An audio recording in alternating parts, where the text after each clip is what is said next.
जय श्री कृष्ण मित्रों, कैसे हैं आप सब। आशा है आप सब ठीक होंगे और आपने पिछले लेसन्स रिवाइज किए होंगे। हम पार्ट्स ऑफ स्पीच कर रहे हैं और हमने एडवर्ब्स स्टार्ट किए थे। एडवर्ब्स की डेफिनेशन और उसकी टाइप्स और उसकी फॉर्मेशन इत्यादि हमने कर ली है। और अब आज हम ऑर्डर ऑफ एडवर्ब्स करेंगे कि ये कैसे प्रयोग किए जाते हैं। एडवर्ब्स जो होते हैं ये उन शब्दों के पास प्रयोग किए जाते हैं जिनको ये मॉडिफाई करते हैं। ज़्यादातर जैसे खासकर जिस शब्द को ये स्ट्रेस करना हो, जोर देकर कहना हो, वहां पर वो एडवर्ब्स यूज किए जाते हैं। जैसे ये 3 वाक्य हैं, only Rita came to see me, ठीक है। और दूसरा वाक्य है Rita came to see only me. और तीसरा वाक्य है Rita came only to see me, ठीक है। ये 3 वाक्य हैं। अब इनमें यहाँ पर ओनली पहले लगा है, ये एडवर्ब है। Rita came to see only me, यहाँ पर ओनली बाद में लगा है और यहाँ पर ओनली जो है ये बीच में लगा है। इनकी अलग अलग स्थिति है और जैसे इनकी अलग अलग स्थिति है वैसे ही इनके अलग अलग मतलब बन जाते हैं। पहला वाक्य है only Rita came to see मी। इसका मतलब क्या है? केवल रीटा मुझे मिलने आई। ओनली रीटा, और कोई नहीं आया। ओनली रीटा, यहाँ रीटा पर जो स्ट्रेस दिया गया है इसको मॉडिफाई कर रहा है कि और कोई नहीं आया। अब दूसरे वाक्य में Rita came to see only me, रीटा केवल मुझे देखने आई। यहाँ पर वो किसे देखने आई? किसी को नहीं देखने आई, सिर्फ मुझे। ओनली मी, यहाँ मी को मॉडिफाई कर रहा है एडवर्ब। तो Rita came to see only me, और किसी को नहीं देखने आई, किसी से नहीं मिलने आई, केवल मुझे मिलने आई। अब तीसरे में ओनली बीच में है, Rita came only to see मी, रीटा केवल मुझे मिलने आई, यानी किसी और काम के लिए नहीं आई। ओनली टू सी मी, वो किसी और काम के लिए नहीं आई, ठीक है। उसका पर्पस क्या था? टू सी मी, ठीक है। तो यहां पर ओनली जो है ये बीच में प्रयोग किया। अब तीनों वाक्यों में कितना अंतर हो गया। पहले का मतलब है केवल रीटा मुझसे मिलने आई, यानी और कोई नहीं आया। रीटा केवल मुझसे मिलने आई, किसी और से नहीं। रीटा केवल मुझे, Rita came only to see मी, रीटा के आने का पर्पस केवल मुझे मिलना था, कुछ और काम करना नहीं था। तो ये जहां जहां हमने एडवर्ब लगाया वहां वहां पर जो मतलब है वो डिफरेंट हो गया, जैसे हमने एडवर्ब की स्थिति बदली। इसी तरह से जो हम कोई और वाक्य भी देख सकते हैं, जैसे only he promised to give me books. Only he promised to give me books. केवल उसने प्रॉमिस किया और किसी ने नहीं, कि वो मुझे बुक्स देगा, और किसी ने नहीं कहा कि वो मुझे बुक्स देंगे, केवल उसने कहा। इसी तरह से ही ओनली, अगर हम यहां पर ही पहले लगा दें, he only promised to give me books, उसने प्रॉमिस, केवल प्रॉमिस, जो एक प्रॉमिस ही किया बुक्स देने का, और कुछ नहीं किया। उसने काम क्या किया? सिर्फ प्रॉमिस किया बुक्स देने का। और he only promised to give me books, ठीक है। और अगर ये ओनली टू यहां पर लगा दें, he promise to give me only books, he promise to give me only books, उसने मुझे केवल किताबें देने का प्रॉमिस किया और कुछ नहीं देना, ठीक है। इस तरह से ये तीनों वाक्य जो हैं इनका मतलब बदल गया। He promise to give me only books, उसने केवल बुक्स देने का प्रॉमिस किया। तो यहाँ हम देख रहे हैं कि जैसे जैसे ओनली की हमने स्थिति बदली वैसे वैसे ही उसका मतलब बदलता गया। अब जब हम क्वेश्चंस बनाते हैं तो सेंटेंस के शुरू में जो है एडवर्ब्स लगाते हैं, जैसे when will you come, when will you come. अब ये क्वेश्चन है, यहां पर हमने एडवर्ब शुरू में लगा दिया।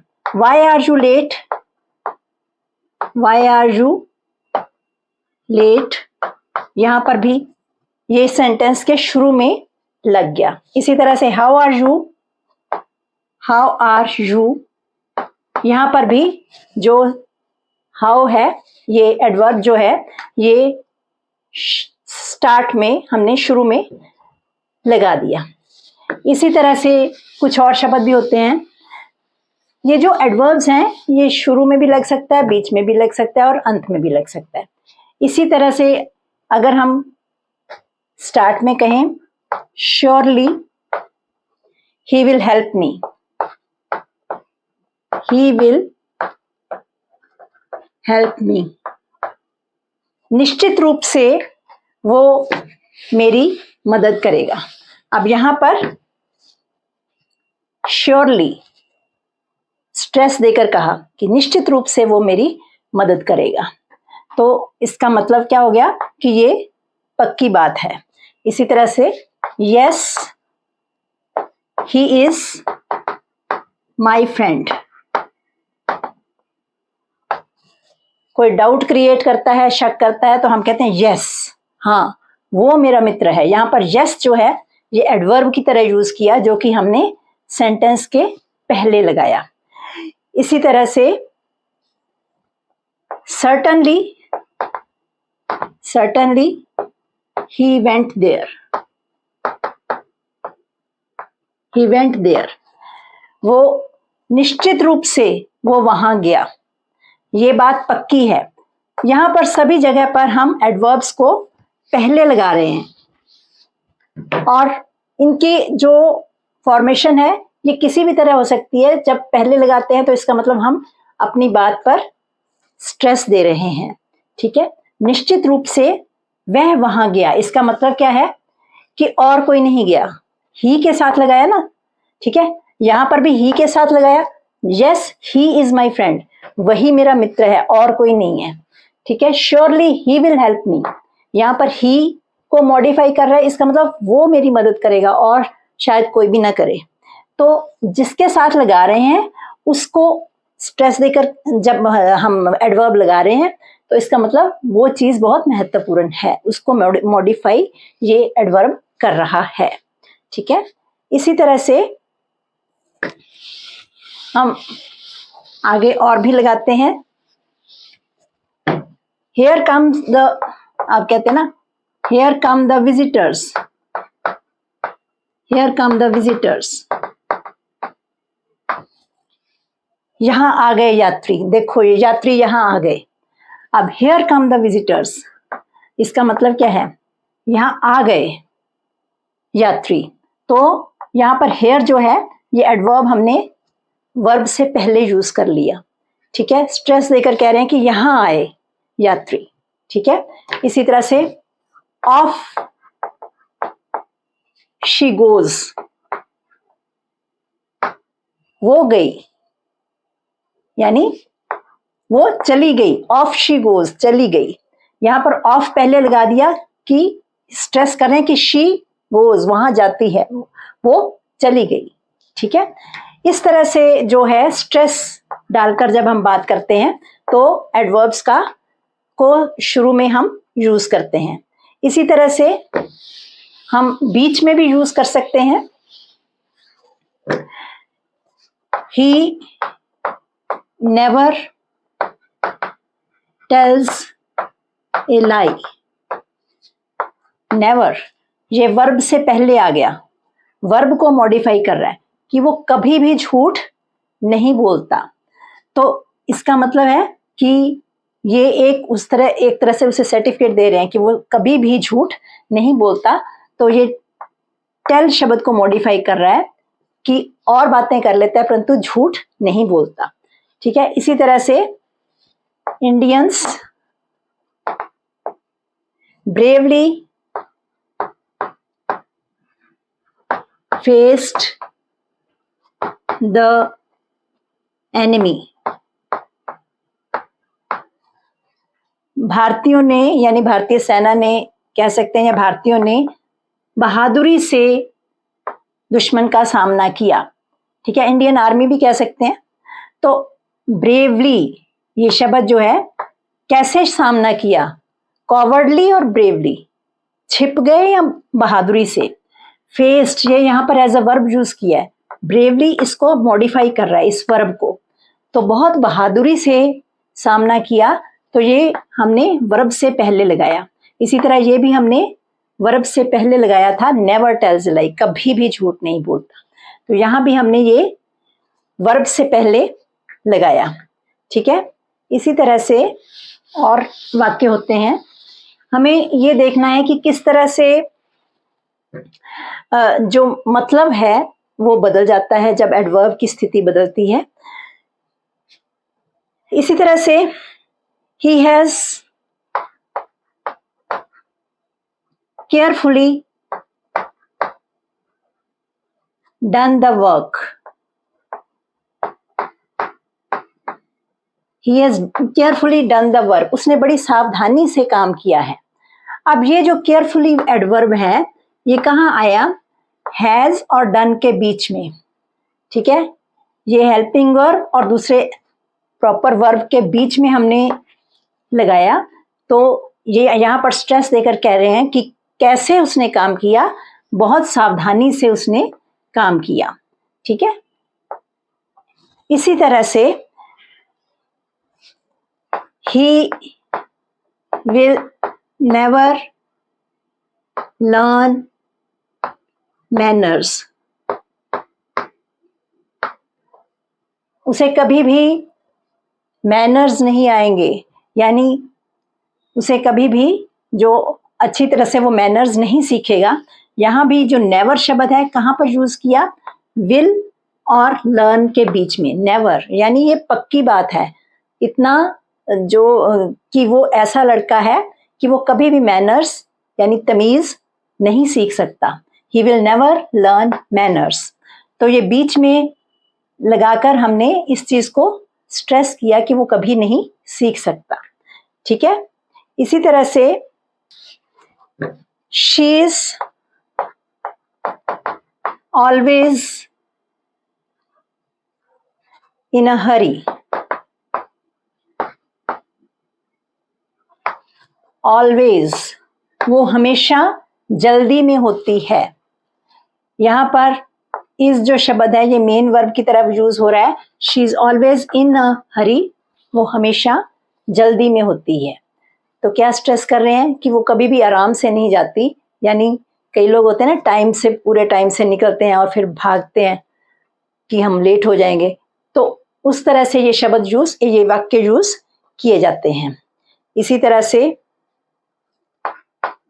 ही इज नॉट रॉन्ग, ये इज एम आर के बाद जो प्रयोग हो रहे हैं यहाँ पर नॉट भी एडवर्ब की तरह यूज किया गया है, वो गलत नहीं है।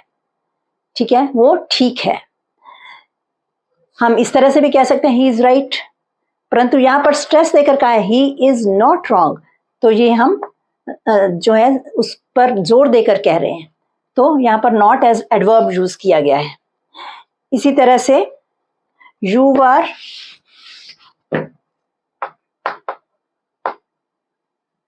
नॉट लेट, आप लेट नहीं थे, आप देरी से नहीं थे। किसी को डिफेंड कर रहे हैं तो क्या कहेंगे कि आप टाइम पर थे। तो स्ट्रेस क्या, यू वर इन टाइम भी कह सकते हैं, परंतु यू वर नॉट लेट क्यों कहा, कि इस चीज पर स्ट्रेस देकर कह रहे हैं कि आप देरी से नहीं आए। तो यहां पर नॉट एडवर्ब का यूज किया गया है। इसी तरह से कुछ और एडवर्ब्स होते हैं।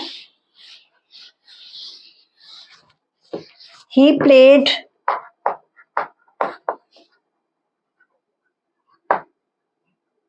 वेरी वेल, वो बहुत अच्छी तरह से खेला। अब कैसे खेला? वेरी शब्द का प्रयोग किया कि उसने अपना पूरा जोर लगा दिया अच्छा खेलने के लिए। ठीक है, इसी तरह से she is too clever. Too का मतलब बहुत ज्यादा, वो बहुत ज्यादा चालाक है। तो यहां पर हमने एडजेक्टिव से पहले टू का प्रयोग किया। यहां पर हमने, ये भी एडजेक्टिव था, एडजेक्टिव से पहले एडवर्ब का प्रयोग किया। यहां भी हम एडजेक्टिव से पहले एडवर्ब का प्रयोग कर रहे हैं उस बात को स्ट्रेस करने के लिए कि इसका कैसा स्वभाव है। She is too clever. ठीक है, इस तरह से एडजेक्टिव से पहले भी हम यूज कर लेते हैं। कई बार और भी तरह से हम यूज करते हैं, जैसे आई शैल लीव टुमारो। आई शैल लीव टुमारो। अब टुमारो जो है ये कहाँ यूज किया हमने? इसको हमने इंट्रांजिटिव वर्ब के बाद यूज किया है। कब जाएंगे? कल।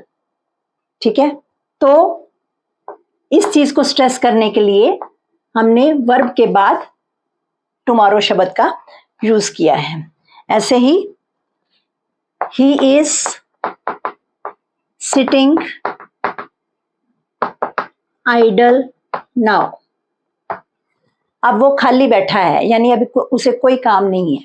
आइडल, यहां भी हमने वर्ब के बाद एडवर्ब का यूज किया। आइडल क्या है? ये एडवर्ब है। आइडल मीन्स बिना काम के, खाली। ठीक है, तो अब वो खाली बैठा है, यानी उसके पास अब कोई काम नहीं है। इस तरह से भी हम जो एडवर्ब्स को यूज कर सकते हैं जो वर्ब के बाद। I learn my lesson well. अब ये ट्रांजिटिव वर्ब है। अब यहां पर ये डायरेक्ट ऑब्जेक्ट है, इसके बाद भी हम यूज कर सकते हैं। हाँ, मैंने अपना लेसन याद किया। आई लर्न करता हूं, मैं लेसन याद करता हूं। कैसे? अच्छी तरह से याद करता हूं।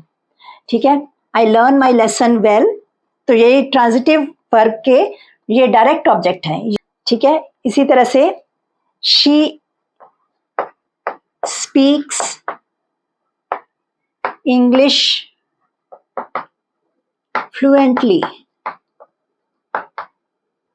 फ्लुएंटली मीन्स वो अच्छी तरह से अपनी इंग्लिश बोलती है। शी स्पीक्स इंग्लिश, वो इंग्लिश बोलती है कैसे? फ्लुएंटली। ये एडवर्ब है।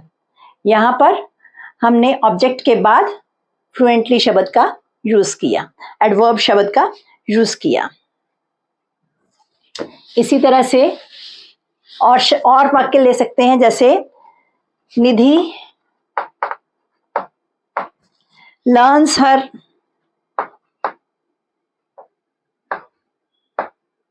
Lesson carefully. निधि अपना जो लेसन है वो बड़े ध्यान से लर्न करती है। यहां फिर ऑब्जेक्ट के बाद हम ये एडवर्ब का यूज कर रहे हैं। जिस चीज के, जिस शब्द के बाद यूज करेंगे उसी को वो मॉडिफाई करता है, उसी चीज पर स्ट्रेस करता है। क्या करती है, क्या लर्न करती है? अपने लेसन को बड़े ध्यान से लर्न करती है। अब और भी कुछ एडवर्ब्स हैं, जैसे मच एडवर्ब है। मच एडवर्ब कहां यूज होता है? My aunt is much better today. यह भी कंपैरेटिव डिग्री में प्रयोग हो रहा है कि पहले की अपेक्षा आज मेरी आंट जो है, आंटी जो है, वो बहुत बेहतर है। तो यहां पर किससे कंपैरिजन किया? पिछले दिनों की अपेक्षा। तो आज जो आंट है वो बहुत बेहतर है। बेटर टुडे भी कह सकते हैं, शी इज बेटर टुडे, परंतु मच बेटर बहुत ज्यादा अच्छी है, तो इस तरह से हम मच शब्द का एडवर्ब का प्रयोग कर सकते हैं। इसी तरह I am much troubled to hear this news. मुझे ये खबर सुनकर बहुत दुख हुआ, यानी मेरे को बहुत ज्यादा तकलीफ हुई। तो यहां पर हम फिर वर्ब के साथ जो है मच शब्द का प्रयोग कर रहे हैं, जो कि एडवर्ब है। ठीक है, इसी तरह से वेरी शब्द है, जैसे मच होता है वैसे ही वेरी शब्द होता है। जैसे this toy is very costly. ये खिलौने की कीमत बता रहा है कि ये बहुत ज्यादा एक्सपेंसिव है। वेरी मीन्स बहुत ज्यादा, तो ये भी हम एज एडवर्ब यूज कर सकते हैं। इसी तरह से ही रन्स वेरी फास्ट। अब ही रन्स फास्ट, वो तेज दौड़ता है, वेरी फास्ट बहुत तेज दौड़ता है। यहां पर भी हमने एडजेक्टिव के साथ एडवर्ब का यूज किया। क्वाइट एक शब्द होता है, वो भी एडवर्ब है, QUITE। अब दो शब्द होते हैं, एक होता है ये एडवर्ब है QUITE क्वाइट, कंप्लीटली, और एक शब्द होता है QUIET, वो क्वाइट का मतलब होता है चुप, खामोश। तो ये हमने ध्यान देना है, ये QUITE शब्द प्रयोग करना है। QUIET मीन्स कीप क्वाइट, चुप रहो। तो यहाँ पर QUITE शब्द की बात कर रहे हैं, जो कि एडवर्ब है। जैसे she is quite right, she is quite right. इसका मतलब क्या है? She is completely right. ठीक है, पूरी तरह से वो ठीक है। इसी तरह से और भी शब्द क्वाइट के साथ यूज कर सकते हैं, जैसे this disease is quite dangerous, quite dangerous. ये जो बीमारी है ये कॉम्प्लीटली खतरनाक है, बहुत ज्यादा खतरनाक है। तो यहां भी एडवर्ब के एडजेक्टिव के साथ हमने एडवर्ब का प्रयोग किया। अब टू शब्द का भी प्रयोग जो है वो एडवर्ब की तरह होता है। जैसे दिस, सिंपल लिखते हैं, she is too poor to pay her dues.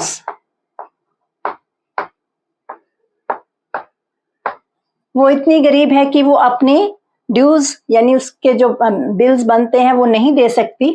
तो she is too poor to, जब ये दो तरह से ये प्रयोग किया जाता है, एडवर्ब जो टू इस तरह से प्रयोग किया जाता है, तो ये नेगेटिव सेंस में होता है। इसमें कहीं भी हमने नॉट नहीं लगाया, परंतु इसका जब हम मतलब निकालेंगे तो कैसे बनेगा, सो दैट के साथ इसको हम एक्सप्लेन करेंगे। She is so poor that she can not पे हर ड्यूज, पे हर ड्यूज। वो इतनी गरीब है कि वो अपने ड्यूज पे नहीं कर सकती। अब यहाँ पर हमने नॉट शब्द का प्रयोग किया, जबकि पहले वाक्य में हमने नॉट शब्द का प्रयोग जब टू के साथ होते हैं, दोनों वाक्य टू और टू के साथ, वहां नॉट शब्द का प्रयोग नहीं होता, वो ऑटोमेटिकली नेगेटिव सेंस में होता है। और जब उसको एक्सप्लेन करते हैं तो नॉट शब्द का प्रयोग किया जाता है। इसी तरह से हम इसके और देख लेते हैं। She is too tired to walk. इसका मतलब क्या है कि वो इतनी थकी हुई है कि चल नहीं सकती। यहां पर नहीं के लिए नॉट कहीं नहीं लगा। टू जो है, टू और टू में ही नेगेटिव सेंस है, इसमें नॉट कहीं नहीं लगा। अब इसको एक्सप्लेन करें तो नॉट आएगा, एक्सप्लेन करते हैं सो दैट के साथ। She is so tired that, so और दैट जो वर्ब के इधर सो और दैट लगाते हैं, that she can not walk, can not walk. अब यहां पर नॉट लग गया, यहां पर पूरा एक्सप्लेन कर दिया, यहां पर नॉट नहीं लगता टू और टू के जब साथ हम वाक्य बनाते हैं, ठीक है। इसी तरह से और भी हम देख लेते हैं, टू के साथ कुछ वाक्य, एक आध वाक्य और देख लेते हैं। This stone is too heavy for me to carry, ये पत्थर इतना भारी है कि मेरे लिए उठाना संभव नहीं है, ठीक है, मैं इसे उठा नहीं सकता। तो यहां भी टू और टू लगा है, तो ये जो टू और टू, यहां नॉट का प्रयोग इस वाक्य में नहीं होता। नॉट का प्रयोग कब होगा? जब हम इसको दूसरे शब्दों में एक्सप्लेन करेंगे। This stone is so heavy, अब फॉर मी है तो इसका मतलब आई, मेरे लिए बात हो रही है कि मेरे लिए उठाना। दैट इतना हैवी है, दैट अब मी के लिए हमने क्या शब्द प्रयोग करना है? I can not carry it. अब यहां पर नॉट, फिर नॉट का प्रयोग किया, जबकि यहां पर नॉट का प्रयोग नहीं किया था। इस तरह से ये एडवर्ब्स यूज किए जाते हैं, ठीक है। और इनके आप कुछ वाक्य बनाएंगे ताकि आपको अच्छी तरह से समझ आ जाए कि किस तरह से सो दैट के साथ वाक्य बनाने हैं। और आप जितने ज़्यादा बनाएंगे, प्रैक्टिस करेंगे, उतना आप अच्छी तरह से इनको समझ सकेंगे। आज के लिए इतना ही, धन्यवाद। Stay blessed.